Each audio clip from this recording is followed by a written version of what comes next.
Marcus Elijah Webb had been a firefighter for 31 years. He was 58 years old. He stood 6 feet 2 inches and was built the way men are built who have spent 3 decades carrying unconscious people out of burning buildings, wide through the shoulders, heavy through the chest, with hands that were large enough and practiced enough to hold a person steady while the world was not. His close-cropped hair was threaded through with gray, more gray than black now, which had happened in the last 4 years faster than in the 30 before. His face was dark mahogany and lined in the specific way of a man who has spent 31 years making high-stakes decisions under conditions of smoke and heat and uncertainty. His eyes were brown and missed nothing. He had been a firefighter since he was 27 years old. Before that, he had been a pipe fitter's apprentice for 3 years, a trade he had learned from his father and had been good at and had not loved. His father, Joseph, had been a pipe fitter for 28 years and had been good at it and had not loved it either. And what Joseph had told Marcus at 26 was find the thing you're willing to be afraid of for the rest of your life and do that. Marcus had thought about this for 6 months. He had applied to the fire department at 27. He had been afraid of the thing since his first structure fire in his first year when he had gone into a burning apartment building on Garfield Street with the smoke so thick he could not see his own hand in front of his face and had had to find the stairs by memory and the wall by touch, and he had come out with an elderly woman on his shoulder who had been 14 seconds from not coming out at all. He had been afraid at every structure fire since then. The fear was real and consistent, and it had never stopped him from going in. He had made lieutenant at 37. He had made captain at 44. He had been fire captain at Station 12 for 14 years, which meant he had been the incident commander at more serious accidents and fires than he could enumerate, though he kept the records because the records mattered, and because he was the kind of captain who believed that the records are how you understand what you are doing and whether you are doing it correctly. His father, Joseph, had told him something when Marcus was a lieutenant in his 12th year. You are going to make command decisions that turn out wrong. The question is not how to avoid that.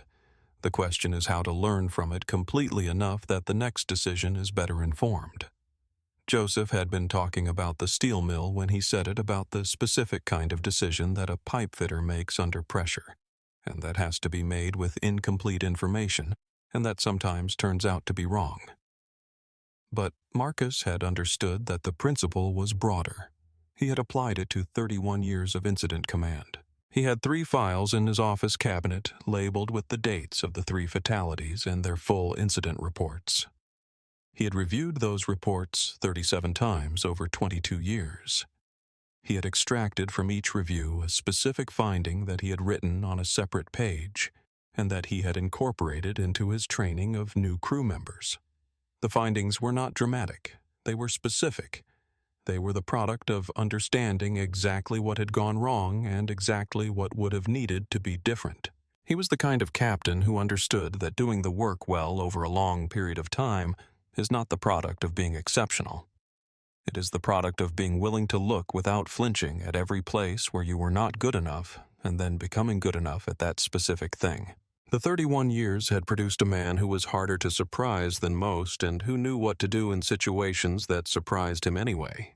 The records showed 63 successful extrications over 31 years. They showed 3 fatalities, each of which he had reviewed in detail, each of which had a report in his files with the specific timestamp and the specific decision and the specific outcome. He had reviewed those 3 reports more times than the 63 successful ones, because that was how you got better at the thing you were afraid of, by understanding exactly where and how it went wrong. His wife Bernadette knew the name of every member of his crew. She had been in education long enough to understand that the quality of a team is a function of the quality of its leader's attention to the people on it, and she understood Marcus's attention to his crew the way she understood his attention to everything. It was complete and it was consistent, and it was not something he had to think about, which was the sign that it had become character rather than habit. She had been asked once at a school function by another woman whose husband was a police officer how she handled the worry. Bernadette had thought about the question. She had said, "I don't think of it as worry. I think of it as being aware of what he does and trusting him to do it. Those are different things." She had meant it. She had spent 31 years being married to a man who went into burning buildings for a living.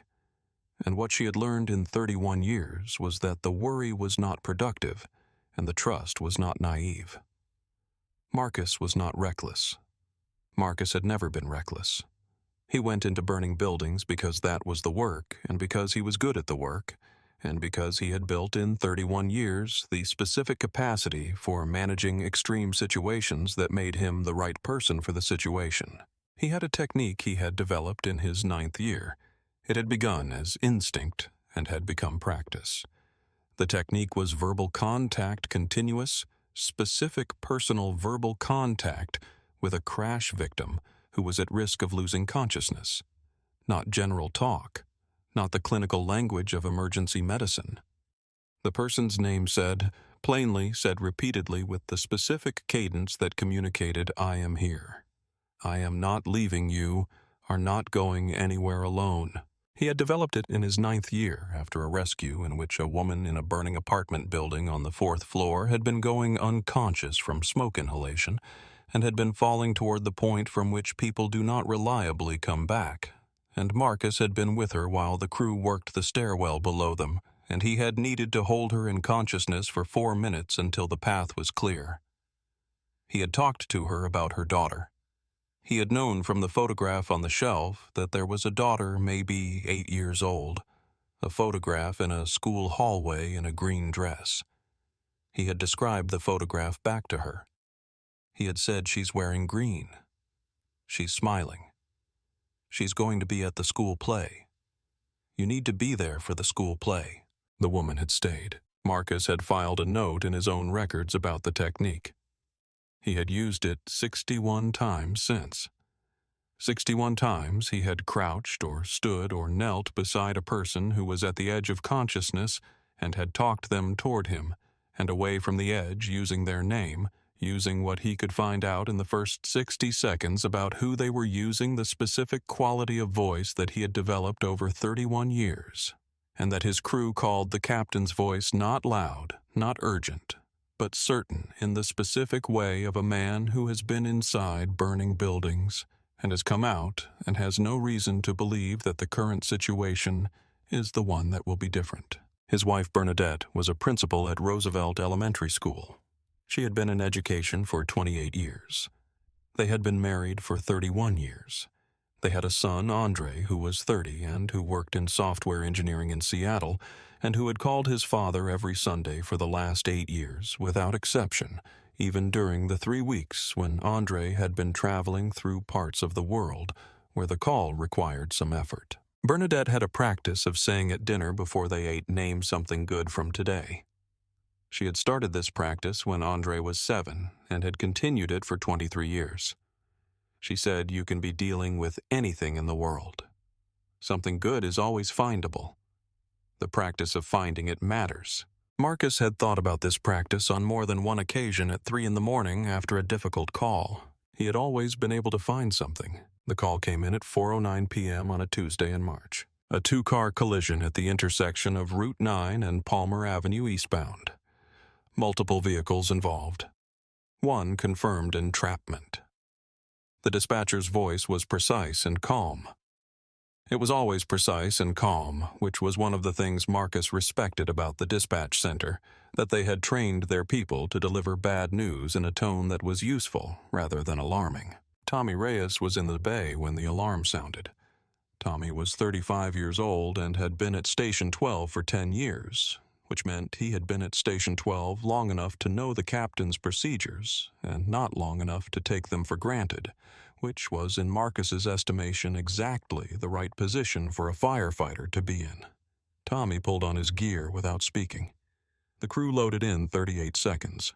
The intersection of Route 9 and Palmer was 4 minutes from Station 12 at response speed. Marcus thought about what the entrapment meant. The word in the dispatcher's language was specific: a person inside a vehicle who cannot exit the vehicle without assistance. The assistance could be a door that needed to be opened, or it could be a vehicle that needed to be cut open, or it could be a situation in which the vehicle's structure had collapsed around the person in a way that required hydraulic tools and deliberate careful work. The word entrapment did not specify which kind. Marcus would know when he arrived. The 4-minute drive was not wasted. Marcus was running the scenario in his mind, not in a rigid way, not committing to an approach before he had seen the scene, but in the useful way that 31 years of incident command had made automatic cataloging the possibilities, noting the resources, confirming the crew assignments, in the specific, quiet way of a captain whose crew already knows the assignments, but who confirms them anyway because the confirmation is part of the work, not a sign that the crew does not know them. He arrived at 413. Route 9 and Palmer was a wide intersection with a left-turn lane on the northbound approach and a commercial district on the southeast corner that generated moderate to high traffic during the late afternoon. At 413, the traffic was stopped in both directions, which was standard for a scene of this size, and the two vehicles involved were in the eastbound lanes of Route 9, approximately 30 feet east of the intersection. The first vehicle was a white pickup truck. It had been struck on the driver's side, which had crumpled the left front panel significantly and was resting at an angle that suggested it had spun 40 degrees on impact. The driver, a man of about 40, was standing beside the truck, his left hand at his side, speaking with a bystander. He was upright. He was conscious. He appeared to have some injury to his left arm, but was not in immediate danger. The second vehicle was a blue Honda sedan. It had been struck on the driver's side front panel, and the force of the impact had pushed the door inward against the driver's seat. The driver's side door was not functional. The windshield had cracked in a pattern that suggested significant impact force, and the airbags had deployed. The driver was inside. Marcus reached the driver's window in 40 seconds. The driver was a woman. She was in her early 40s. She was wearing the kind of clothes that suggested she had come from work: a gray blazer, a lanyard around her neck, a notebook on the seat beside her. She was conscious, but her consciousness was fragile. She had the specific quality of a person who is present and not fully present at the same time, who is holding on to the immediate world by a thread that could release at any moment. Her name was Angela Caldwell. He did not know that yet. He knew it in 90 seconds when he found the lanyard. It was a school lanyard, the kind that teachers wear with her name and the school name on the card. Lincoln High, Angela Caldwell, mathematics. Angela Caldwell had been teaching mathematics at Lincoln High School for 18 years. She had begun there at 25, fresh from a master's program in mathematics education, because the teacher who had placed her student teaching assignment at Lincoln had told her at the end of the assignment that she should stay. She had asked why. The teacher had said, because your students understand things at the end of your lessons that they did not understand at the beginning, and that is not as common as it should be. She had stayed for 18 years. She had a classroom in the South Wing Room 214 with windows that looked out onto the athletic field. And she had covered the back wall with a handmade chart showing the connection between algebra and calculus, and the work her students were going to have access to if they understood the connections. She had a group of students each year who came to her room at lunch to work on math competitions, which she ran, not to produce winners, though her school placed regularly in the state competition, but because she had found that a student who does mathematics voluntarily for its own sake had developed something that would serve them for the rest of their life, regardless of whether they became a mathematician. Her daughters had both inherited her precision. Kezia was working through geometry 2 years ahead of schedule. May, at 11, had discovered that horses could be discussed in mathematical terms: stride frequency, weight distribution, turning radius, and had started building models. Angela had told Ray she is going to be either an engineer or a horse trainer, and either one is fine with me. She had been on her way from Lincoln High to pick up May from her after-school program when the white pickup truck had run the light at Route 9 and Palmer and struck her left front panel at approximately 40 miles per hour. He put his left hand on her wrist and found her pulse. It was present and irregular, which was better than absent, and which was consistent with a traumatic impact at the velocity that the collision had involved. He said, "Angela, my name is Marcus. I'm a firefighter. I'm here." Her eyes moved. He said, "Stay with me. I need you to stay with me right now." She said something that might have been yes. He said, "That's good. That's exactly right. My crew is working on the vehicle. We're going to get you out. I need you to keep talking to me." She said, "My head." He said, "I know. Keep talking to me. What's your name?" She said, "Angela." He said, "Angela?" "That's right. I'm Marcus. Stay here with me, Angela." He did not stop talking to her. He maintained the hand contact on her wrist, monitoring the pulse, and he kept his voice in the specific register that he had learned over 31 years communicated. "I am here, and I am not leaving, and you are not alone in this." He had a crew working on the doorframe and on the dashboard, running the hydraulic equipment, doing the specific technical work of creating an opening through which Angela Caldwell could be moved. That work had a timeline.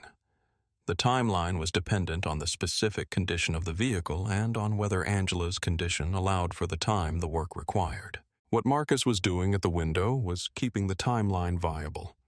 A person who goes fully unconscious in a situation of traumatic injury is a person whose condition can deteriorate faster than the extrication work can be completed. Marcus was keeping Angela present, keeping her in contact with the world on the other side of the window, so that the crew had the time they needed. Officer Derek Nolan arrived at the scene at 4:16. He was 29 years old. He had been on the force for 3 years. In those 3 years, he had received 2 citizen complaints, which was a number that his precinct considered within a range and which had been reviewed by a supervisor and which had resulted in a counseling session rather than formal disciplinary action, because neither complaint had risen to a threshold that triggered the formal process. He could not have asked directly what the threshold was or how close to it he was. He had been to minor fender benders and a handful of significant accidents, but he had not been to a scene that Station 12 was working, and he had not been trained in the specific protocol for how a patrol officer approaches and interacts with a fire scene where extrication is in progress, and where the fire captain is functioning as incident commander, and where the officer's role is to support traffic management and perimeter control rather than to command the scene. This training existed. It had existed for 12 years. It was in the curriculum for new officers. What had happened in the delivery of the curriculum was not entirely clear, but what was clear was that it had not reached Nolan in a form that he had retained as operational knowledge. He had 7 seconds of observation before he acted. The heavy coat was a firefighter's turnout coat. It had the Station 12 logo on the back. Marcus's captain's badge was visible on the front left panel. Marcus had placed his helmet on the ground beside him when he crouched at the window because the helmet created a barrier between his face and Angela's face, and the barrier was counterproductive for the technique. Nolan had 7 seconds of observation before he acted. He said, "Hey, step away from that vehicle." Marcus did not turn. His left hand was still on Angela's wrist. He said, "I am Fire Captain Marcus Webb." Station 12. "I'm keeping this woman conscious. Do not interfere with this scene." Nolan said, "I said step away. Now." Marcus heard the tone and understood it. He had heard it before, not in this context, but in the specific register of an authority voice that is not interested in information but in compliance. He said, "Angela, stay with me." He then looked at Nolan directly and said, "Officer, I am the incident commander at this scene. This woman has a probable traumatic brain injury and possible spinal involvement. She is at the edge of consciousness. If she loses contact, her condition will deteriorate faster than my crew can safely work. I need you to call your supervisor. Do not approach the vehicle." Nolan said, "I don't need to call anyone. I need you to move away from the vehicle right now." He was moving closer as he said it. His hand had moved toward his service weapon without completing the motion, a half-reach that was habit rather than decision. He was flushed at the neck and jaw. He had made a determination in 7 seconds that he was not inclined to revisit. Angela said, "Marcus," Marcus said without looking away from Nolan. "I'm here, Angela. I'm right here. Don't go anywhere." He then said to Nolan, "Officer, she is calling for me specifically. She is aware of my presence, and she is using that awareness to stay conscious. If you remove me from this window, she will lose that connection.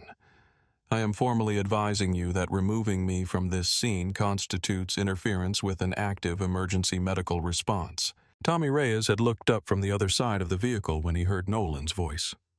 He had seen enough in 3 seconds to understand what was happening. He said loudly and clearly, "He's the captain, Captain Webb. He's running the scene." "Nolan said I didn't ask you." He reached Marcus. He put his hand on Marcus's shoulder. Marcus said with his hand still on Angela's wrist, "Do not do that." Nolan pulled. Marcus was a large man, and he was crouched with his weight distributed, and the pull did not move him. But it moved his left hand, which came off Angela's wrist, which broke the contact. "Angela said don't go." Marcus said, "Angela, I'm here. I'm not going anywhere." Nolan pulled again with both hands now, with the specific committed force of a man who has decided that compliance is going to happen and who has stopped receiving information that would alter the decision. Marcus stood, rather than be pulled a controlled choice, rising to his feet deliberately, because the alternative was being dragged, and dragging was worse. He was standing now. He was 2 feet from the window. He said to Angela, "Angela, I'm still here. Keep talking to me." She said, "My daughters." He said, "Tell me their names." She said, "Kezia and May." He said, "Those are good names. Stay with me. Tell me about Kezia." Nolan said, "Hands behind your back." Marcus said, "I am a fire captain in the middle of an emergency medical response. I am not placing my hands behind my back." Nolan said, "I'm not going to ask again." Marcus looked at him for a moment. He said, "Officer, that woman is deteriorating.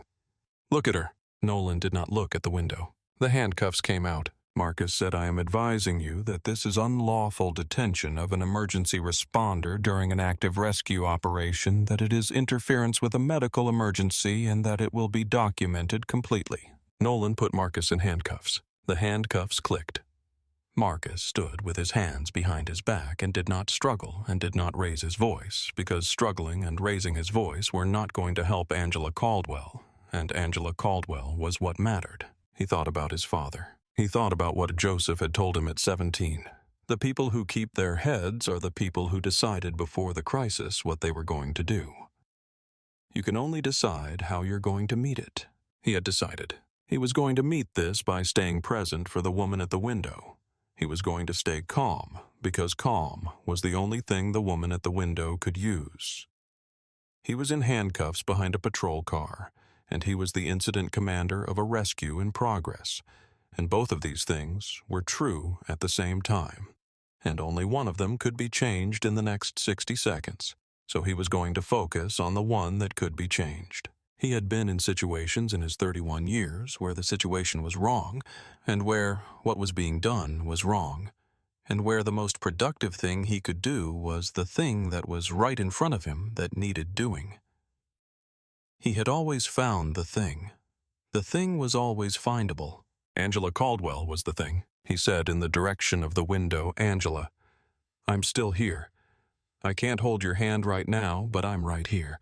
Keep telling me about your daughters. Tell me about May."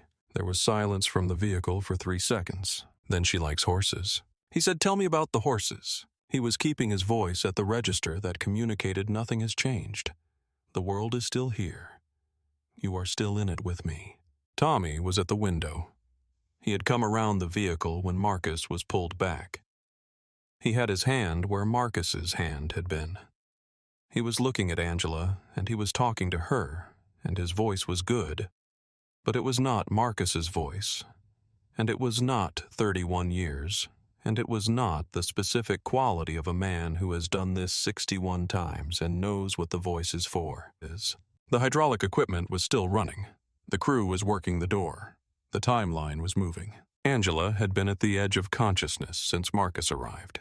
She had been holding on to the edge by the specific means available to her, which included Marcus's voice and Marcus's hand on her wrist, and the names of her daughters, and the fact that there was a man at the window of her car who had told her he was not leaving. At 4:18 and 43 seconds, Angela Caldwell lost consciousness. Tommy said her name. He said it again. No response.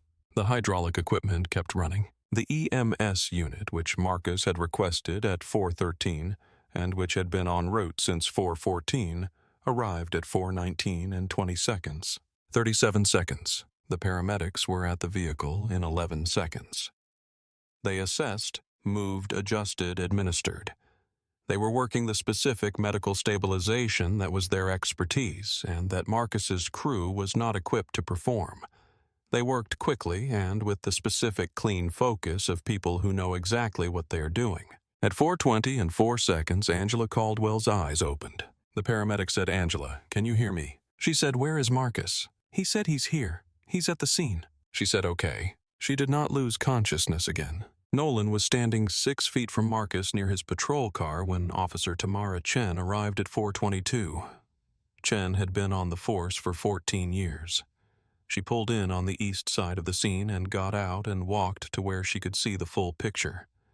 The 2 vehicles, the extrication equipment, the Station 12 fire truck, the captain's helmet on the ground at the window of the blue sedan, and the captain in full turnout gear with Station 12 insignia clearly visible standing in handcuffs beside the patrol car of a junior officer. She stood still for 2 seconds. She said, "Derek, what is happening here?" Nolan said, "I had a situation with." Chen said, "That is a fire captain in extrication gear.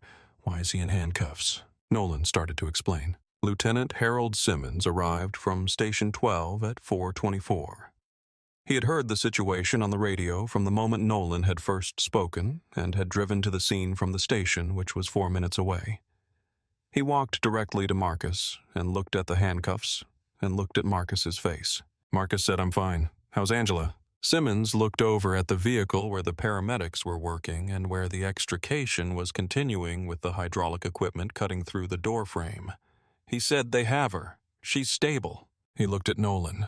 He said, "I am Lieutenant Harold Simmons, Station 12. Officer, I am asking you to remove those handcuffs from my captain right now." Nolan looked at Chen. Chen said, without looking at Nolan, "Do it." The handcuffs came off. Marcus stood for a moment with his hands at his sides.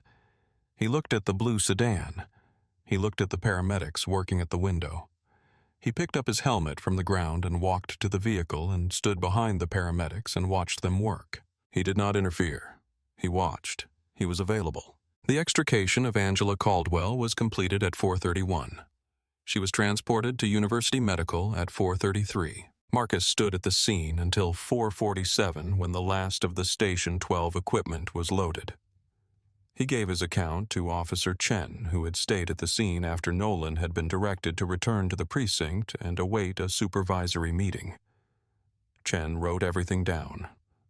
She was thorough, and she was not defensive about what she was writing.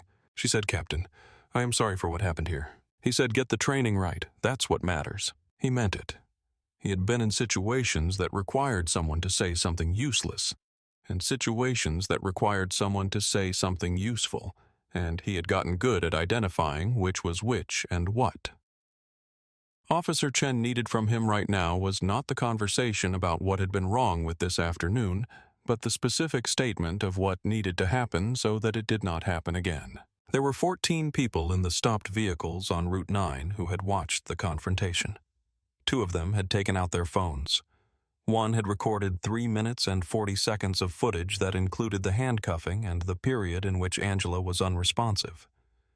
This footage was not central to the departmental review, because the body camera footage was more comprehensive, but it was shared before Marcus had finished writing his incident report that evening, and it was shared widely enough that the community liaison at the precinct had received 11 calls by the following morning. The city council member for the district issued a statement by noon the following day. The statement named Marcus by name and rank. It noted his 31 years of service. It named the emergency response he had been conducting. It described the handcuffing. It noted the 37 seconds. The precinct captain, Barbara Moss, had received the statement before it was issued and had been the one who called the council member's office and confirmed that the internal review was already underway. She had been precise in her language. The review was underway. It was comprehensive, and the findings would be made available through the appropriate departmental channels. She was precise because precision mattered in situations like this. Imprecision created space for misunderstanding, and misunderstanding created space for things that the process was supposed to prevent. Marcus read the council member's statement and did not comment publicly. He had a standing practice of not commenting on matters under review. The review was the process, and the process was where the facts were supposed to go, and he was not going to conduct a parallel commentary that would complicate the process. He drove back to Station 12. He sat in his office and wrote the incident report. He wrote it the way he wrote every incident report in full in chronological order, with specific timestamps, without characterization, and without omission. He wrote what Officer Nolan had said, and what he had said, and what had happened in the sequence in which it had happened, including the 37 seconds. He filed it at 6:52 p.m. He went home. Bernadette was in the kitchen. She had made dinner. She looked at him when he came in and she said, "Sit down." She brought him a plate and sat across from him. She said, "Name something good from today." He said, "Angela Caldwell heard my voice. She waited. He said she was going under and she heard me and she came back. And then they took her to university and she was stable." Bernadette said, "That's good." He said, "Yes." He told her the rest of it over dinner. He told it the way he told her everything in order, without drama, with the specific detail that she would need to understand what had happened.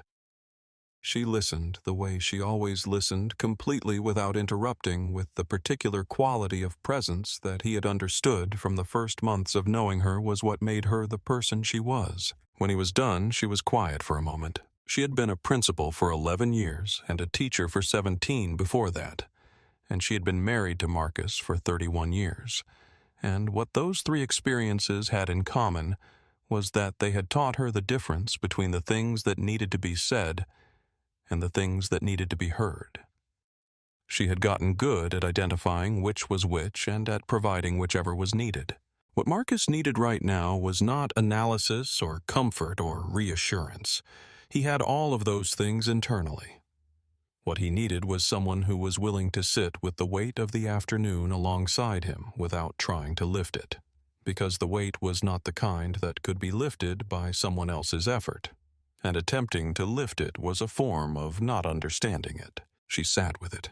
After a few minutes, she said, "Your father would have said the same thing you said." He said, "What thing?" She said, "Get the training right, that's what matters." He thought about this. He said, "Yes, that's exactly what he would have said." She said he also would have said something like, "You didn't lose your head." He said, "I know." She said, "I know you know. I'm saying it anyway because I want it to be said out loud, and then we can move on." It was said out loud. They moved on to the second part of dinner, which was a quieter part, and to the conversation about the things of the day that were not. Route 9, the thing at Roosevelt Elementary that she had been managing for 3 days, a student situation that was difficult.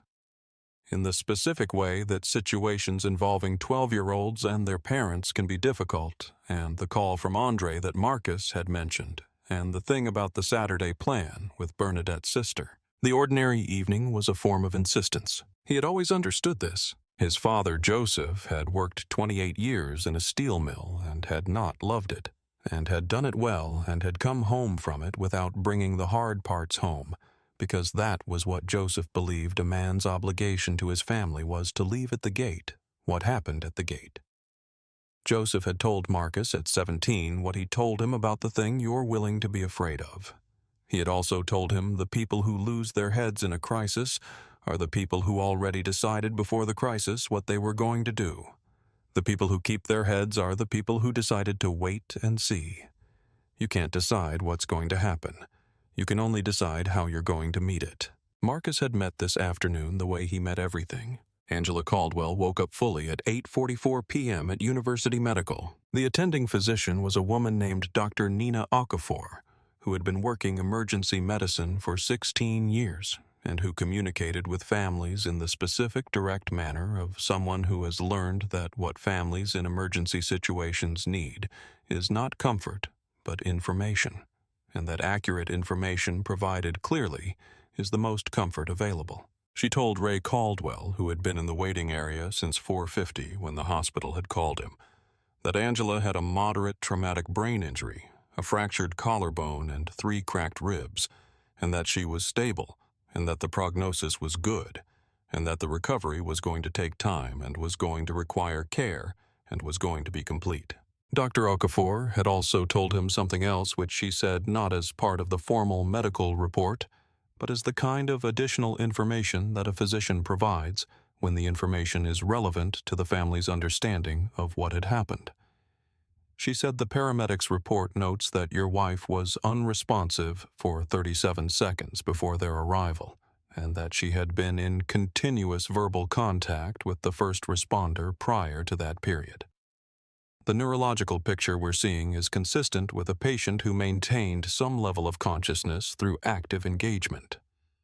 37 seconds matters, but it could have been longer. The early contact mattered. Ray had not fully understood this at the time because he was in the first hour after being told his wife was in a hospital with a traumatic brain injury, and the ability to process supplementary information is limited in that condition. He understood it later when he had had time to sit with it, and when he understood it, he thought about the firefighter that Angela had asked for, and understood something more about why Angela had asked for him specifically. Ray Caldwell had been holding his phone for 4 hours.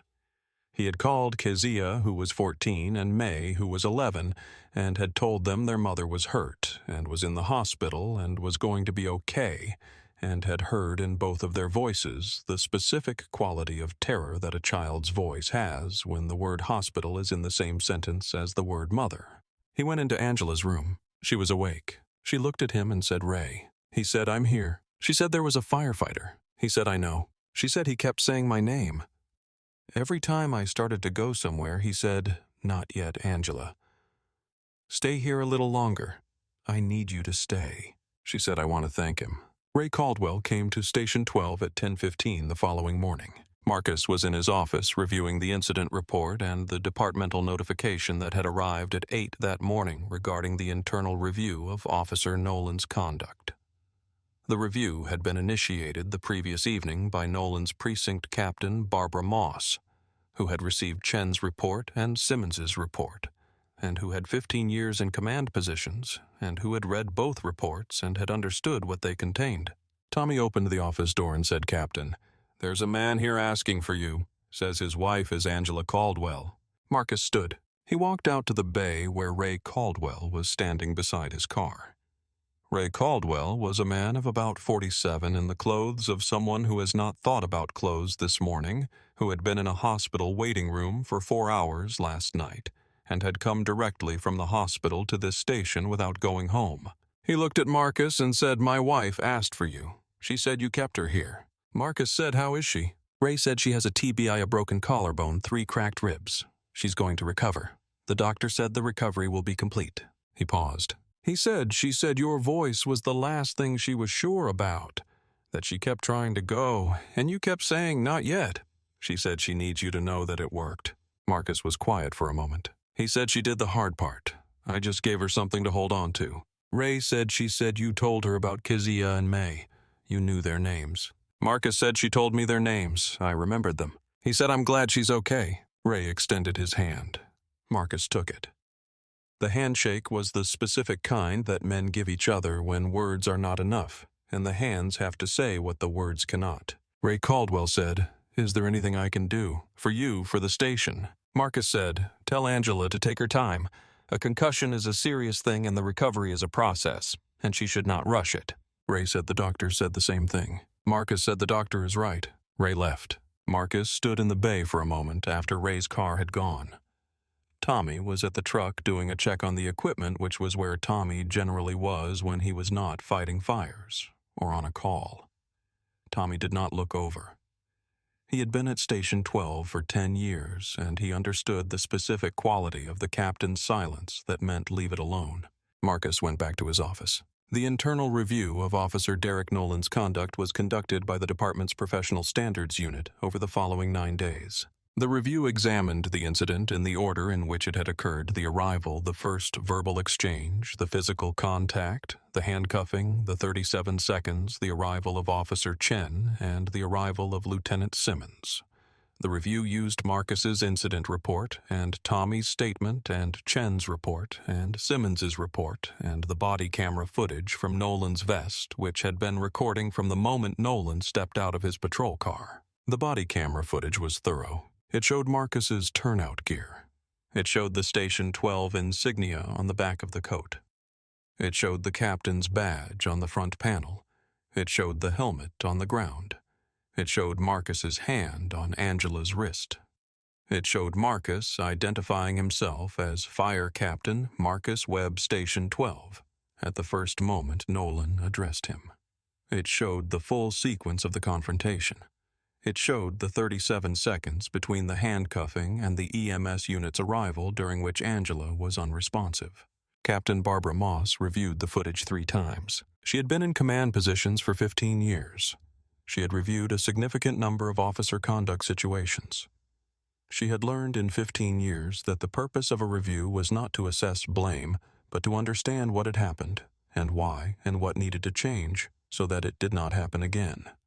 And she had also learned that sometimes the understanding was very clear, and the blame was not difficult to locate, and the change needed to be significant. The review found that Nolan had failed to adequately assess the scene upon arrival. It found that he had failed to respond appropriately to Marcus's identification as a fire captain and incident commander. It found that the physical contact and the handcuffing constituted interference with an active emergency response. It found that Nolan's prior record, which included 2 citizen complaints in 3 years, 1 for excessive force at a traffic stop and 1 for failure to follow chain of command protocol, was relevant context. The review's recommendations included a written reprimand, mandatory retraining in emergency scene management and first responder coordination, and a supervised patrol assignment for 60 days. The review also recommended a departmental review of training materials for new officers regarding the protocol for approaching active fire and EMS scenes. Nolan received the written reprimand in a meeting with Captain Moss on the 10th day. He had been given time to read the review findings before the meeting. He had read them twice. He had watched the body camera footage for the first time in the meeting with Moss, because Moss believed that the most useful response to a performance review was to see the situation as it had actually occurred, rather than as the person remembered it occurring. Nolan watched himself pull Marcus away from the vehicle. He watched Marcus identify himself. He watched himself disregard the identification. He watched himself put on the handcuffs. He watched the 37 seconds in which Angela Caldwell was unresponsive at the window of the blue sedan. He said, "I didn't know she was going to go under." Moss said, "The captain told you she would." He said, "I know." Moss said, "The question is what you were seeing and what you were not seeing, and why the information the captain was giving you was not reaching you. That is what the retraining is for." He understood that she was not asking him to explain. She was telling him what the process was for. He had understood in the weeks since the incident more about what he had done than he had understood in the 7 seconds in which he had done it, and what he had understood was not comfortable, and was not simple, and was going to be with him for a long time. He had not intended to harm Angela Caldwell. He had caused harm to her anyway through the specific chain of events that began with 7 seconds of observation and a decision that had not waited for more information. He had caused harm to Marcus Webb, who had been handcuffed in front of his crew while running a rescue. He had caused harm to the scene and to the community's understanding of what an officer at an emergency scene was supposed to be doing. He was going to spend 60 days under supervised patrol understanding how to be at an emergency scene. He was not sure 60 days was enough time. The departmental training review that had been recommended by the review board was conducted over the following 3 weeks.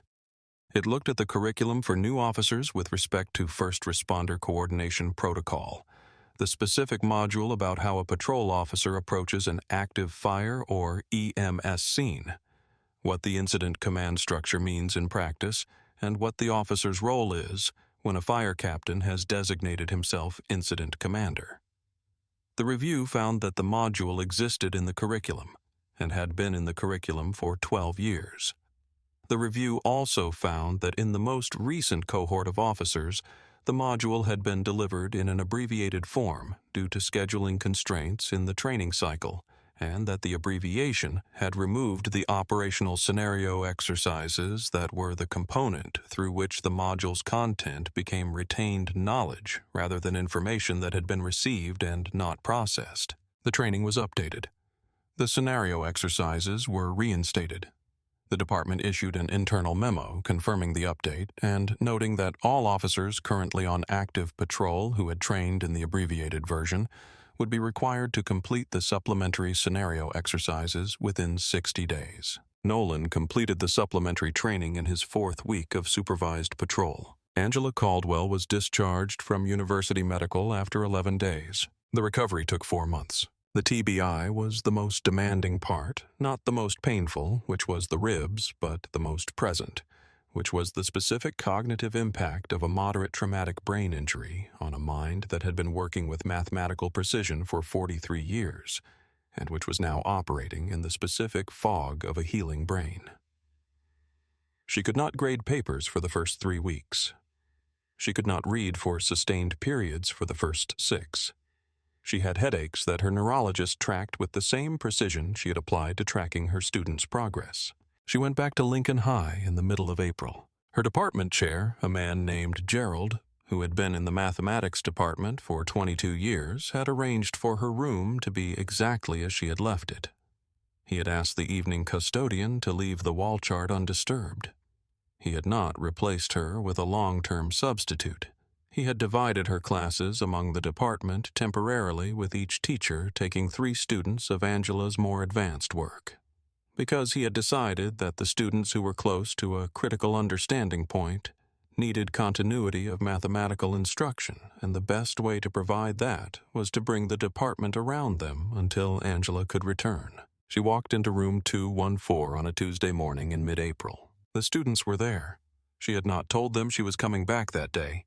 She had wanted to arrive without ceremony. She sat at the front of the room. She said, "I'm back. Let's see where we were." One of her students, a girl named Priya, who had been working on the competition circuit and who had been one of Angela's most quietly serious students for 3 years, said, "We missed you." Angela said, "I know. I missed you too. Now open your notebooks." She taught the class. She was not entirely herself, yet the fog was still there, lighter now, but present. The way that the aftermath of injury persists past the formal recovery. But she was enough herself to be the person in room 214 who understood what her students needed and how to provide it. She was enough herself to be the teacher. At the review board's public session, which was held 6 weeks after the incident, Angela appeared with her husband. She had requested the opportunity to speak. She stood at the podium with the specific, careful posture of a woman who has learned in the last 6 weeks that sudden movements are inadvisable and that the body is a thing to be attended to rather than pushed through.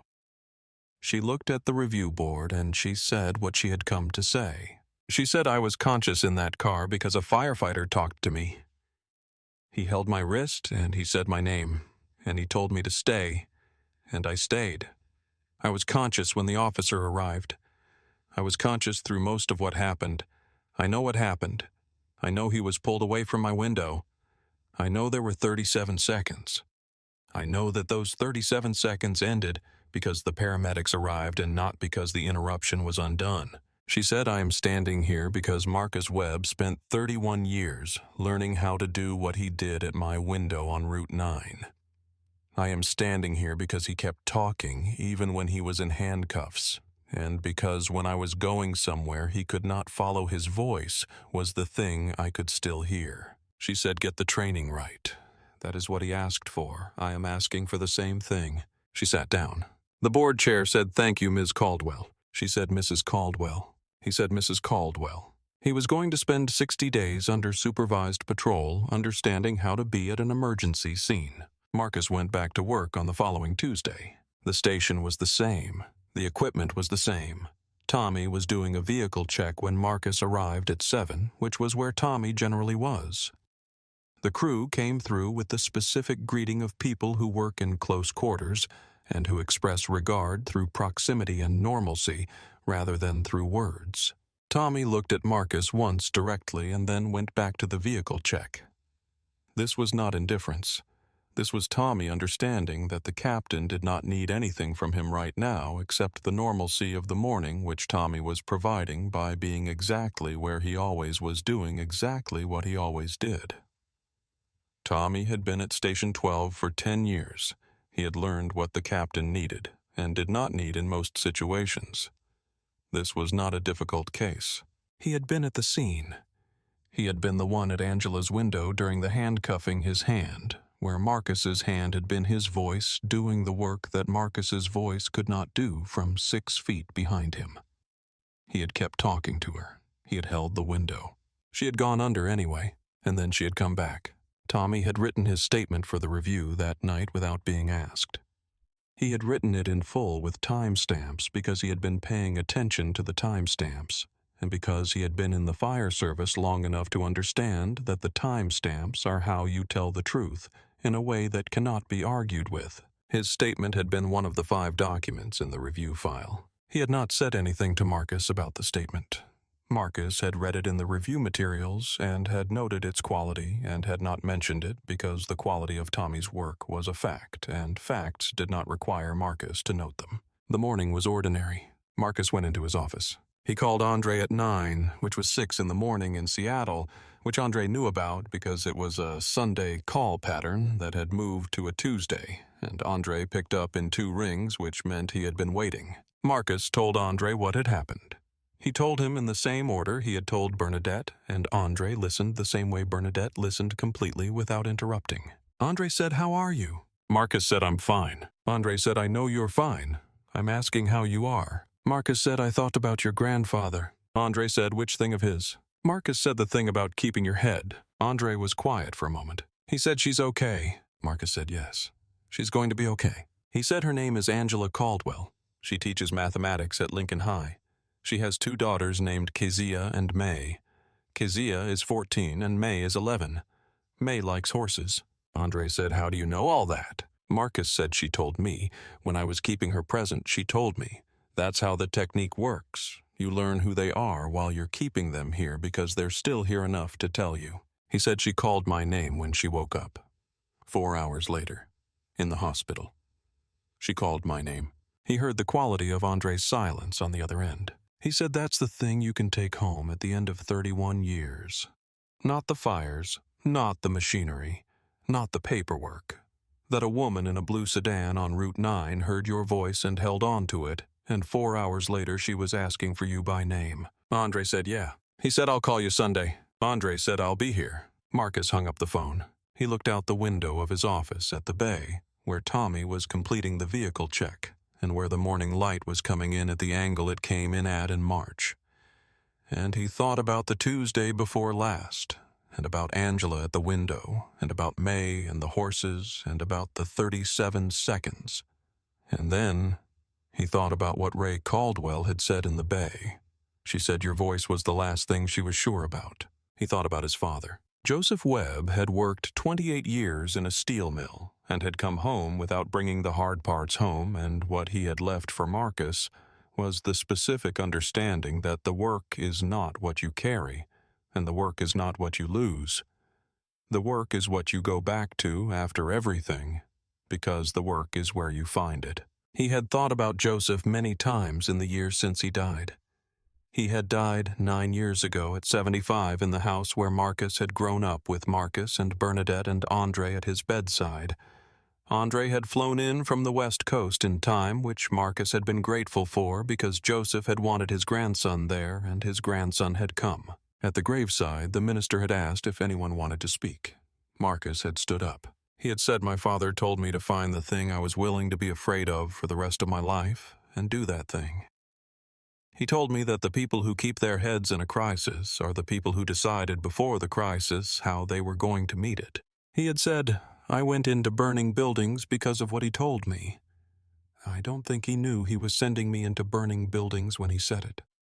I think he meant something simpler. Find the work that is worth it. Do it well. Come home. He had done that. He had done that for 31 years. What he had not understood, or not fully understood until the afternoon on Route 9, was something about the specific weight of the 31 years in a moment of crisis. The way that 31 years of practice becomes not a set of skills but a quality, and the quality is not separable from the person who has developed it, and the quality is present in the voice and in the hands and in the specific decision to keep talking when everything around you has gone wrong, and the work in front of you is the only thing that can still be controlled. He had kept talking. Angela had heard him. That was what 31 years was for. He received a card from Angela Caldwell in the 3rd week of April. She had written it by hand on paper with a simple border in the precise handwriting of a mathematics teacher. The card said, "I remember your voice. I remember the horses. I remember that you said, 'Not yet, Angela. Stay here a little longer.' I stayed. Thank you." He put the card in his desk drawer. It was there when he opened the drawer the next day, and the day after that, and on the Tuesdays that followed when he came in at 7, and the station was the same, and the work was there, and 31 years was what he had. He had found the thing he was willing to be afraid of. He was still doing it. Marcus went out into the bay. He put on his jacket. He was the incident commander at Station 12. He had 31 years. He had work to do. The work would keep. The work would always keep. The card from Angela Caldwell was in the desk drawer. The notebook from his father. Not a physical notebook, but the specific inherited practice of writing what happened and reading what you wrote and understanding what it meant was always open. A woman in a blue sedan had heard his voice and had held on to it and had woken up asking for him by name. That was enough. That had always been enough. Quiet dignity will always outlast loud prejudice. 31 years had proven it 63 times. It was still being proven. Subscribe our channel. We tell the stories of the people who keep talking when it would be easier to stop. We tell the stories of the people who keep going back to the work because the work is where you find it and the work is what remains.